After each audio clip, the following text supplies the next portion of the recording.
And this morning we are sharing on the topic, shining the light of the gospel. Shining the light of the gospel, as we think about the big theme of Brighter Together. So shining the light of the gospel, and we are finding that from the passage at hand that has been clearly read to us by Pastor Rachel. In life, we always have friends. And some friends or some friendships develop in strange ways that you even cannot explain. Our little boy, who is now 7 years old, when he was 3 years, developed some strange friendship with our security guard. And the security guard was close to 60 years.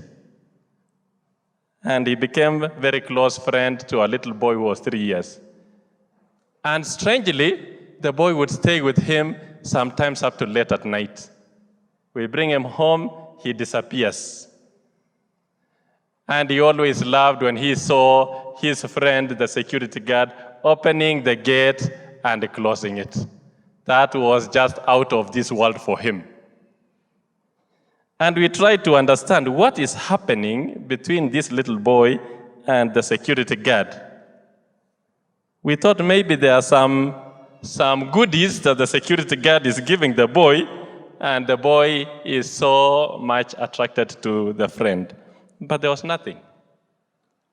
And their friendship came to an end when the security guard was sent to another place, was relocated. In the passage at hand, we find a story of a man, and this man is a man with a very difficult name. In fact, the name is a tongue twister in itself. You are told to pronounce Mephibosheth twice, you will say your own things. The man is named Mephibosheth. And this is one of the many difficult names that we have in the Bible. We have other names that are difficult. And interestingly, we don't find people naming their children with names like this. I don't know what has happened. People seem to be watching a lot of Mexican soaps and naming their children after some characters. But this one was named Mephibosheth. But there was another character that had a difficult name, like Nebuchadnezzar. I've never heard of a child named Nebuchadnezzar. Or Sennacherib. That was also another difficult name. And there's another one called Abel Beth Maacah. Very difficult name. And one that is even more difficult than them all is found in Isaiah chapter 8, verse 1 and verse 3. He was named Maher Shalal Hashbaz. And that is still one name. Very difficult names. His name, the name of Mephibosheth means from the mouth of shameful thing. Quite interesting. In the passage at hand, we find a story of David, and David showing kindness to his brother and friend and brother Jonathan.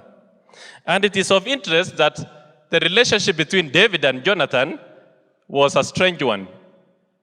Saul, who was the father to Jonathan, was the king of Israel. In fact, the first king of Israel. He loved the Lord and walked in his ways, but down the road he lost direction, lost the compass, and became another story for another day. But he also had a son who was named Jonathan. And Jonathan became a friend to David. At this point, David was a soldier, a leader in King Saul's army.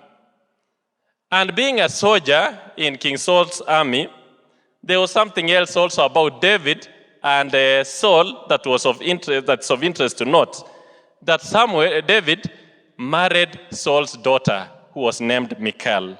And that is recorded in 1 Samuel chapter 18, verse 17 to 30.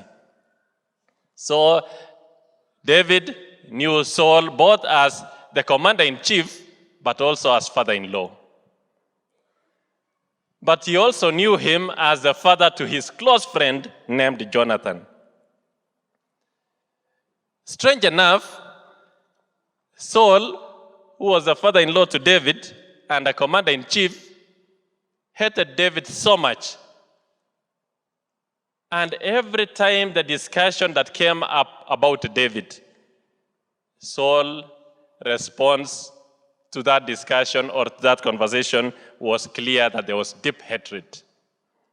And this bothered so much Jonathan, who was the son to Saul and a friend to David, that out of this conversation at home, it became clear to Jonathan that if King Saul has an opportunity, gets an opportunity, he would kill David. And that was so painful to him. And he told David, your life is at risk. And he spoke to him so straight. You know, there are moments, there are those friends that will tell you things as they are, without sugarcoating.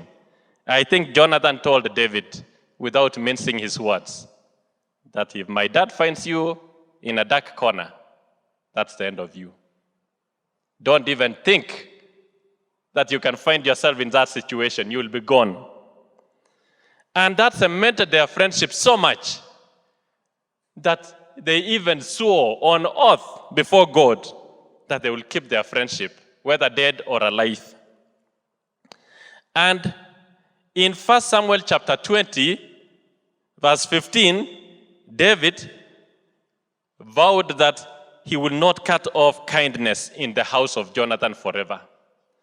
And strange enough, Jonathan knew that there will be a time when David is going to be the leader in this nation.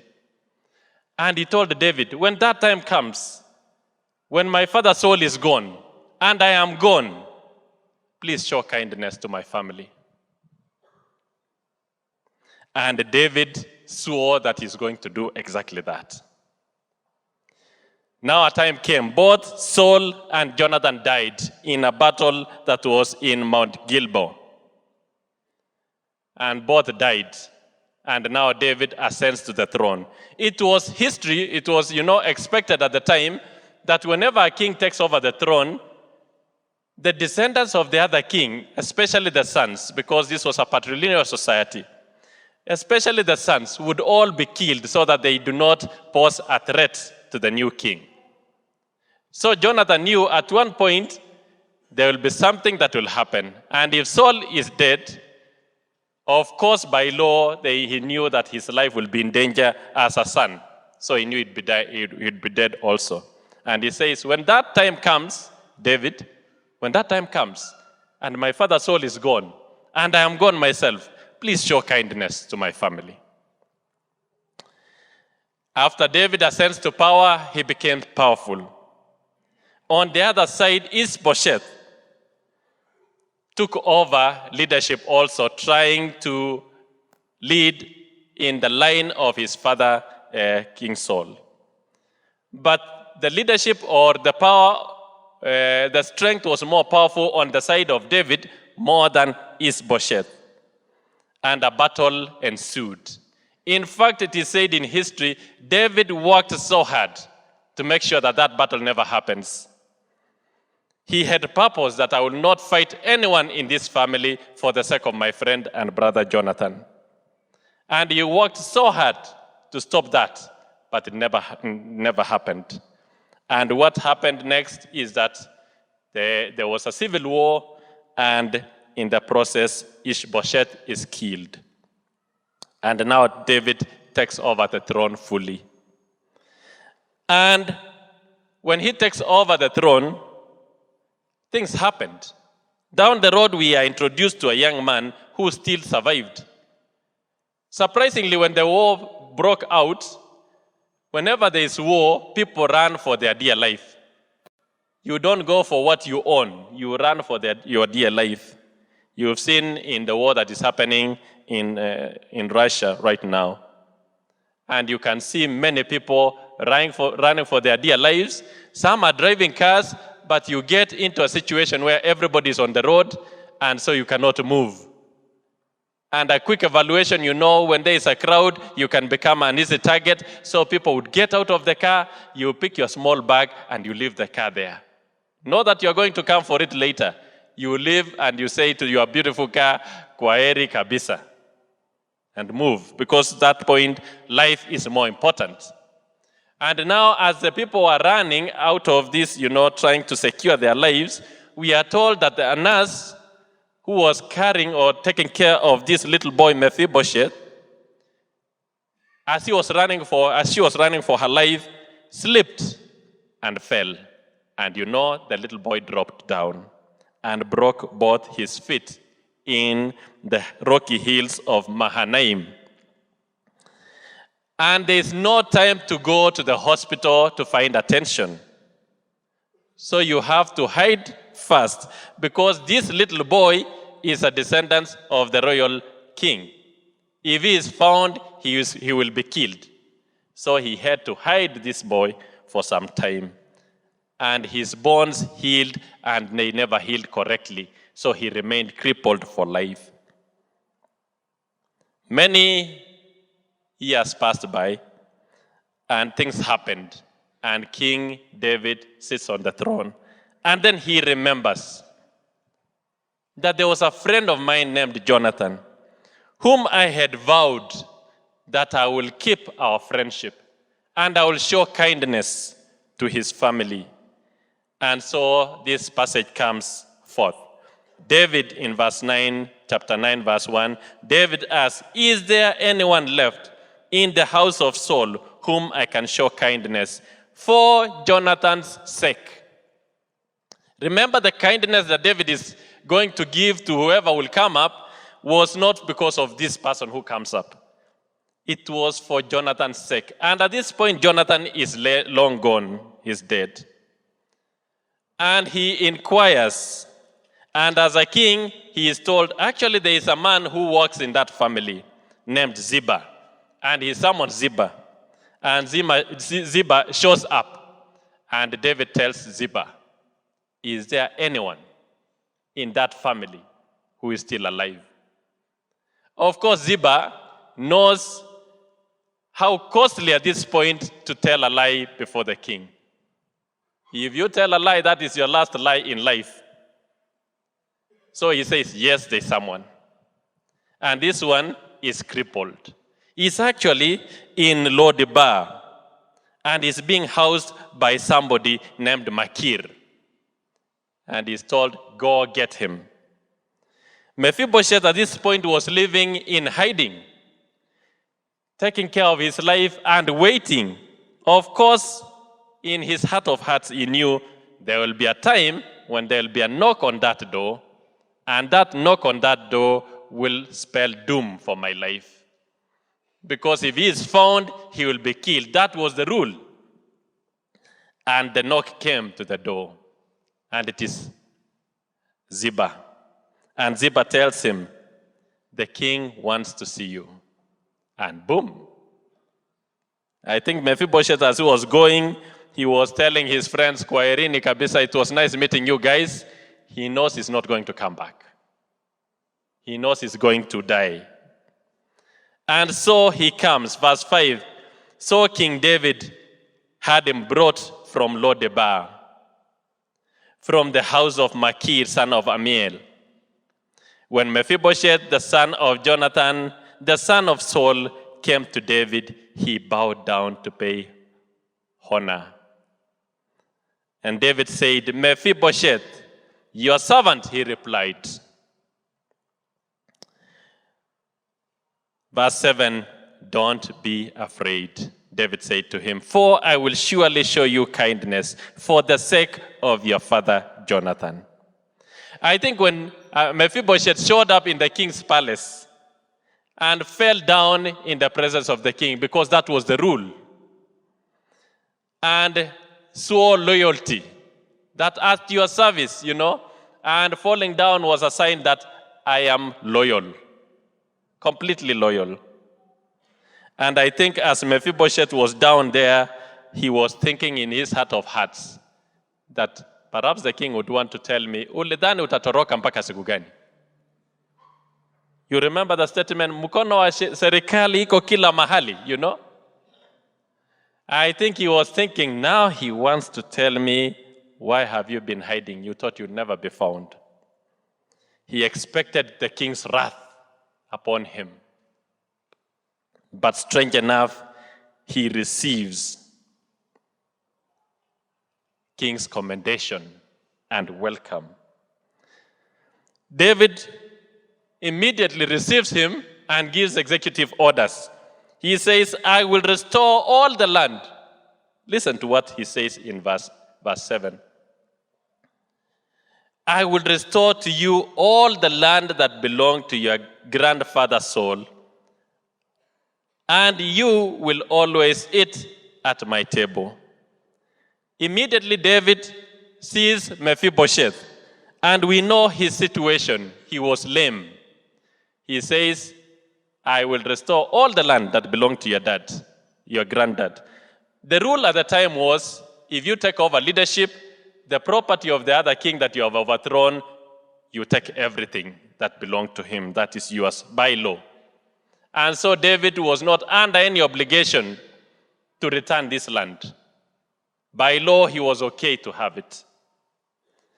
But when he remembers his friend and the kind of agreement he had made with his friend, that I will show kindness to your family, he says, I'm going to return all the land to the last point to you. I think when David saw Mephibosheth smile, when he saw the look in his eyes, when he saw the expression in his face, when he saw the same quality of voice and perhaps his same mannerism, he would always think about his friend. And he would say, you remember there are some times that you say, this one looks exactly like the dad, I think when he hears the sound and the voice of Mephibosheth, he would say, what? You mean Jonathan is alive again? No, kumbe it is Mephibosheth. In verse 8, Mephibosheth receives an overwhelming kindness from King David. And David had purposed, even on vow to his friend and brother Jonathan, that I will not touch your family. He even did not want Saul killed in the battle. If he had an opportunity to stop, David would have said, stop it. You remember he had on two occasions, he had an opportunity to kill Saul. But I think when he lifted his sword towards Saul, he remembers, this is not just a king. He is the dad to my friend. After killing him, what will I tell Jonathan? And he says, no, I'm not going to do it. He didn't even want to have Ishbosheth killed. He even did not want to see Abner, and Abner was one of the cousins of King Saul and was also a commander in the army. He did not want to see him dead. He wanted to protect everything. I think his advisors were telling the king, please come out, strike this man. And he remembers, who is this man? He's the father to my friend. He's a cousin. He's a member of their family. I'm not going to do that. Friends, brothers, and sisters, this morning, I want to bring to attention a number of lessons that we can learn on shining the light of Christ as we grow brighter together. 3 lessons. 1 lesson on kindness, 1 lesson is a spiritual lesson, and 1 lesson is maturity, growing up in life. A lesson on kindness. This passage reminds us to always remember the kindness of a friend. Always remember the kindness of a friend. Always remember the kindness of a friend. Verse 1 says, is there anyone still left in the house of Saul to whom I can show kindness for Jonathan's sake? The kindness that is going to be given here to Mephibosheth was not because of him. It was because of a friend, Jonathan. In fact, they had sworn in chapter 18 of 1 Samuel verse 1, and they had made a commitment that they will be friends for life, You hear of people calling each other BFF. This was a real friend for life. They call each other friends for life, but when situations turn, that friendship is gone. Jonathan protected David, and so David also in turn came to protect the family of Jonathan. In the passage at hand, when this young man, who is a descendant of Jonathan, shows up from the family of Makir in Lodebar, he says, I'm actually nothing but a dead dog, because he expected that he's going to be punished by the king. And the king says, no, sorry. You are part of my family. The passage at hand reminds us to always remember the kindness of a friend. And this is a crucial lesson in life that we need to embrace and always remember the kindness of a friend. Do you remember a friend who first housed you when you were new in the city and trying to find a footing in the city? When the only place you knew in the city was country bus and Afya Center. You know, there are rumors always on social media that there are guys from North Rift whom, if you paid Afya Center differently, they are lost forever. Do you remember a friend who housed you when you are first finding your footing in the city? Always remember the kindness of a friend. David remembered the kindness of Jonathan.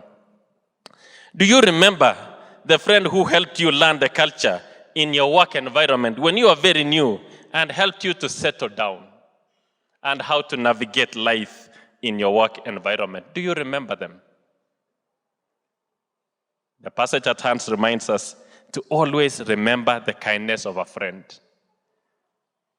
When I took over the job that I currently do, serve in the university, I had a friend, two friends, whom I didn't know them, but they stood with me and helped me navigate life.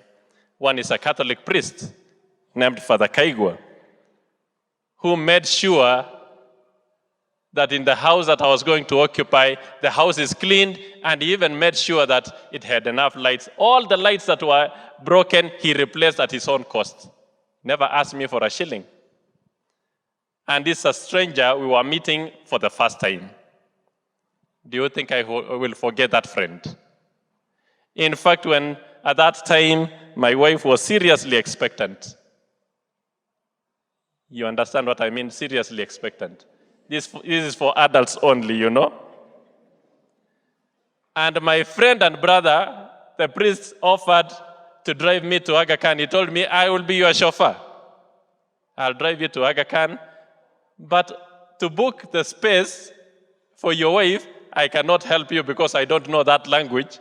And so a lady by the name Lynette stepped in and moved around until she came back with a small note and told me, bed number 21, when that time comes, you make your way to Aga Khan. Do you think I'll forget those friends? You also have friends. Do you remember the kindness of a friend?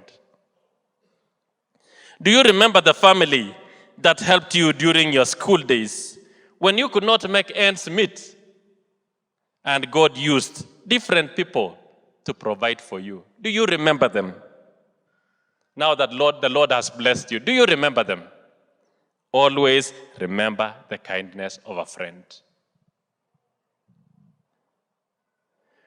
Do you remember the promises that you silently made to God after He came through to you in a critical time? Maybe you are asking for a job. God critically, at a critical time, came through for you. Or you are asking for a spouse or any other issue in life. Do you remember?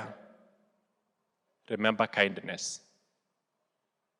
David, every time he thought about his friend Jonathan, he remembers, that man was so kind to me, I will be kind to every member of his family. Even though they hated me so much, I'll be kind to them. When I was in nursery school, I remember the kindness of my nursery school teacher. She was named Madam Nora. I've tried looking for Madam Nora to this day. If you find Madam Nora, tell her that I'm looking for her. Because at a critical time in life, her kindness changed my life completely to this day. There was something that you would go and tell the teacher before you go to the washroom, you know. If you want to go out to the washroom, you would go whisper something to the teacher, and the teacher would respond, go. So I knew the answer is go. But what are you going to tell the teacher so that you are told to go? And I used to have a kaptula that had a rubber band here, with a small pocket behind. And this kaptula was everything, you pull it up, boom, that's it. There was nothing beyond that kaptula, If that kaptula is pulled down, you are the way God created you. And so as I was still figuring out what to go and tell the teacher so that I'm told to go, then that need was sorted out. And my kaptula graciously accommodated it. And the teacher noticed that I am in a situation, and she came and told me, toa kaptula, and I removed, and of course I remained the way God created me. And she took it and put it outside in the sun to dry up and tied me round with a lasso. That changed me completely. I knew when I grow up, I'll be a teacher like Madam Nora. A lot has happened down the road. Every time I think about that experience, it changed me to this day. Have you seen Madam Nora? Tell her I am looking for her. Remember the kindness of a friend. People are too quick to remember the negatives, but they forget the positives that change their lives forever. My friend and brother Tarus remembers somebody who made a comment that changed his attitude towards singing. He would be singing in the hill voices now. But somebody made a comment that changed his direction. Let us learn to remember the kindness of a friend. I know you have friends. I know you have people who came through and God used them at a critical time in life. Do you remember to give thanks to them? And even mention to them, to their ears, so that it can double the goodness as they help others. Remember the kindness of a friend. Lesson number 2 is a spiritual lesson. Whatever happens in life, don't forget your position in Christ. You are a child of the King. Whatever happens in life, don't forget your position in Christ. You are a child of the King. Verse 7 says, David says to Mephibosheth, don't be afraid, for I will surely show you kindness for the sake of your father Jonathan. Whatever happens in life, don't forget your position. You are a child of the King. Mephibosheth had gone through situations, tons of life, tons in the path of life. A lot of them. Many painful experiences. And he was a royalty. He remembers, I think he would be telling stories of how life used to be when he was living in the palace. But at this point, mambo kwa ground are totally different. He's living in hiding. In fact, his description of himself is a dead dog. At this point in life or in time, dogs were not the best friends that we have. They were not the man's best friend. Dogs were considered something that was worth loathing. Something that you not even associate with. Though some dogs were taken care of for the purpose of keeping the sheep, majority of the dogs were wild dogs. They would eat carcasses out there. In fact, they would even eat people. You remember the story of Jezebel. She was eaten by the dogs. So dogs were not that close friend that we have today. And when Mephibosheth gives a description of himself, he says, I am nothing but a dog. And not just a dog, a dead dog. It was the lowest position you can ever imagine. 1 Samuel 24:14 reminds us that. In short, Mephibosheth considered himself worthless, completely worthless, worth nothing, even less than a dog. It is said a dead dog was even, in terms of priority, was even lower than a flea, Mephibosheth considered himself completely lowly and nobody. Whatever happens in life, my friends, brothers, and sisters, do not forget your position in Christ. You are a child of the King. And David looks at him and blesses him. He remembers that this one is a royalty. He's a descendant of Jonathan. He receives him. And as he makes his way to the king's table, I think, David gives an executive order. And he gives an executive order that Mephibosheth will have all the land that belonged to Saul. And number 2, he will always be eating with me at the dinner table. I think the king told his handlers, every time you serve me dinner, on the other side of the table is Mephibosheth. I cannot eat my food without looking at him there. And I think he knew because of his condition, sometimes it's unfortunate in the society that people who have, are able differently can be treated differently. That's so sad. David made sure that every time he eats, whatever he's eating, Mephibosheth is eating the same thing. If he is happy, he would see that Mephibosheth is okay. If he is sad, he would ask him, what is happening, young man? He would eat with him every day on the dinner table and made him part of the royalty. Such a very powerful lesson that reminds us on how to handle special people in our midst. They should not be kept aside. They should be part and parcel. I thank God every time I see our church sign language interpreter ministering to the people who need his services and are members of this church. This is their church, for heaven's sake, just as it is our church. David made sure that every time Mephibosheth would eat on his dinner table.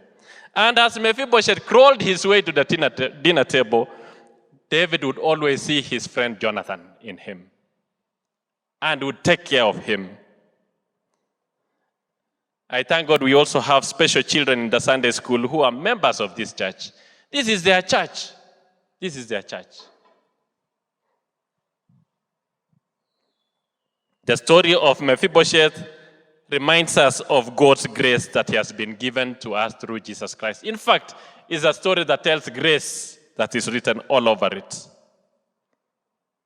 Though he had lost everything at the onset, he receives back everything. My friends, brothers, and sisters, God is not a respecter of persons. Acts chapter 10, verse 34 reminds us, he's not a respecter of persons.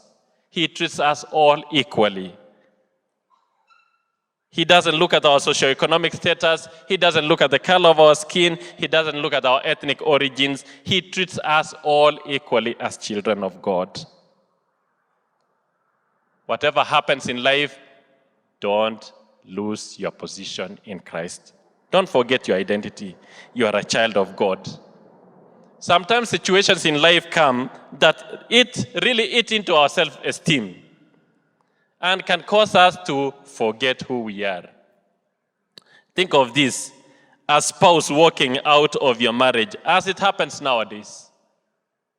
If that happens to you, never forget who you are. You are a child of God. You are a child of the King. Please rise up, dust yourself, move on. Don't lose direction. Your relationship that was seemingly promising at one point, and you thought that it will lead to marriage and happy life thereafter. Things change and things go south as they happen nowadays. If that happens to you, never forget who you are in Christ. Rise up, dust yourself, move on. You are a child of the King. You lose your job, and now you have to do a quick adjustment. Everything in life, an adjustment of everything, from housing to even friends, as it happens nowadays. If that happens to you, never forget who you are. You are a child of the King. Please rise up, dust yourself, move on. Don't let it pull you back. Trusted friend betrays you, as it happens nowadays, and you ask twice or thrice, is it you really who has betrayed me? My friend, is it you? If it happens to you, never forget who you are in Christ. You are a child of the King. Rise up, dust yourself, move on. Situations in life turned south for Mephibosheth. It took the hand of David to look at him and tell him, you are a child of the King. Don't fear. Friends, brothers, and sisters, whatever happens in life, don't forget your position in Christ. You are a child of the King. Please rise up, dust yourself, and move on in faith. Lesson number 3 and the final one for today is a life lesson. And this life lesson is genuine friendship that lasts a lifetime are based on honesty and authenticity with each other. Genuine friendship that lasts a lifetime. Genuine friendship that lasts a lifetime are based on honesty and authenticity with each other. One lady told me, do you think they are friends nowadays? Oh, what in Matapeli? No, they are friends nowadays. Genuine friends are based on honesty and authenticity with each other. Verse 7b says, for the sake of your father Jonathan. Remember, David is giving kindness. He's showing kindness to Mephibosheth for the sake of his friend. And Jonathan at this point is long gone. But the friendship still continues even when the friend is gone. Real friendship thrives with honesty and authenticity at its helm. It directs ways to stronger and more meaningful relationship that lasts for eternity. David and Jonathan, their friendship of love went beyond grave. Even many years after Jonathan was gone, David would still see Mephibosheth and see Jonathan in him and made a vow to his friendship, kept it. Proverbs 17 verse 17 says, a friend loves at all times and a brother is born for adversity. Friends love at all times. I think every time David saw Mephibosheth crawl to the dinner table, he saw his friend Jonathan and would remember the vow that he made. The relationships that work because they are rooted and grounded on honesty and authenticity. But it is also important and imperative that we need to learn to choose our relationships carefully and be committed through the good times and the bad times. People often make jokes of, are you married or you are in a come we stay relationship? And then they say, come we stay relationship is come we stay until police separate us. Genuine friendship are rooted in honesty and authenticity with each other, even in a family situation. A good relationship that works is the one that is committed to be there for one another, even through thick and thin.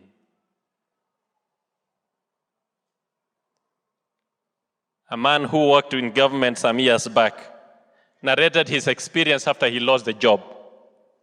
And for the first time, he said for a whole day, there was no phone call. His phone never rang. And he thought his mobile phone was dead. He took it to the fundi to have it tested. But the phone was okay. And he was wondering, what has happened? You mean nobody calls me? Kumbe the friends were holding on to the job only. When things went south, the friends went with that. Jonathan put his life in danger for his friend and would not stop from confronting the issue, even with his dad. Genuine friendship is rooted in authenticity. They faced the truth together when things were challenging. And you remember when Jonathan noticed that David, his life was in danger, he would tell David that my dad will kill you. Let me tell it to you, to your face. If my dad finds you, you are dead meat. So always make sure that you keep that safe distance. Their friendship was rooted in honesty. And even it hurts at sometimes that they would face that reality that the life of his friend was in danger, but they found strength in each other. It was a commitment that endured the trials and the tribulations of living in a society that was not fair at all. David's love for Jonathan is even seen in 2 Samuel chapter 1, verse 26. When Jonathan dies, the way David laments his brother and friend is way beyond expression. Listen to what he says. I grieve for you, Jonathan, my brother. You are very dear to me. Your love for me was wonderful, more wonderful than that of a woman. Very powerful words. You know, a guy on social media would say, Ngori, Juya Ngori, you know? Very powerful words. David loved Jonathan so much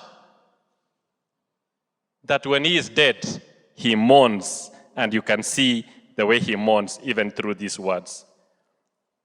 Dedication and commitment to our friendship means being willing to go out of your way to keep the friendship afresh and alive. Friendship that is committed will always persevere through challenging times. David kept his word to his friend Jonathan, even when things were difficult. 2 times David had an opportunity to kill Saul, but he never did it because of his friend Jonathan. He even did not want to get into battle with his cousin, the brother to Jonathan. He tried his best to stop it, but he couldn't because of friendship. Relationships that work because 2 individuals are committed to that relationship. And it always lasts when God is at the center of that relationship. Remember in 1 Samuel chapter 20, verse 42,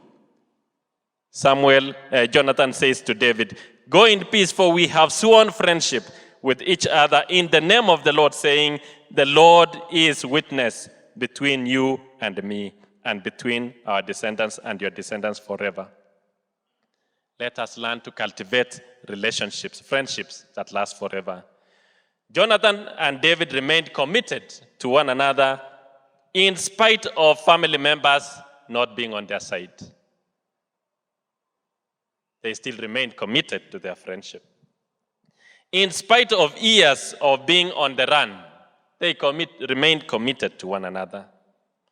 In spite of war, they remained committed to one another.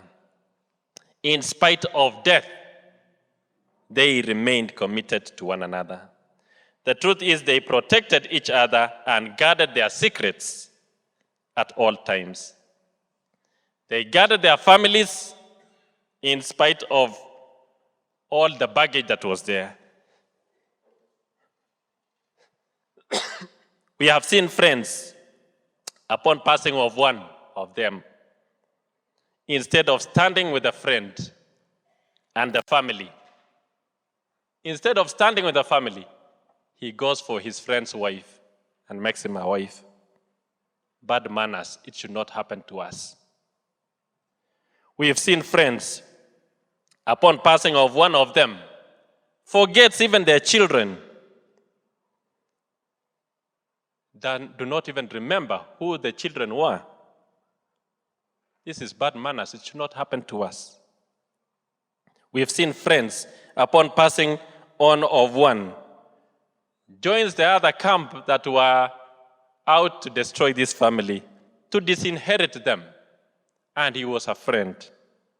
Bad manners, it should not happen to any of us. We've seen friends, upon passing on of one, and they were in a business partnership, takes over all the business and says, actually, this was all mine. Yeah, tu anakuja hapa tunapiga tu story, but the business is mine. Bad manners, it should not happen to any of us. Genuine friendship that lasts a lifetime are based on honesty and authenticity with each other. 3 lessons to take home today. Lesson number 1 on kindness. Always remember the kindness of a friend. Lesson number 2 is a spiritual lesson. Whatever happens in life, whatever happens, don't forget your position in Christ. You are a child of the King. Don't forget that. Lesson number 3 is a life lesson. Genuine friendships that last a lifetime are based on honesty and authenticity with each other. May the Lord bless us and be gracious to us as we think about these words.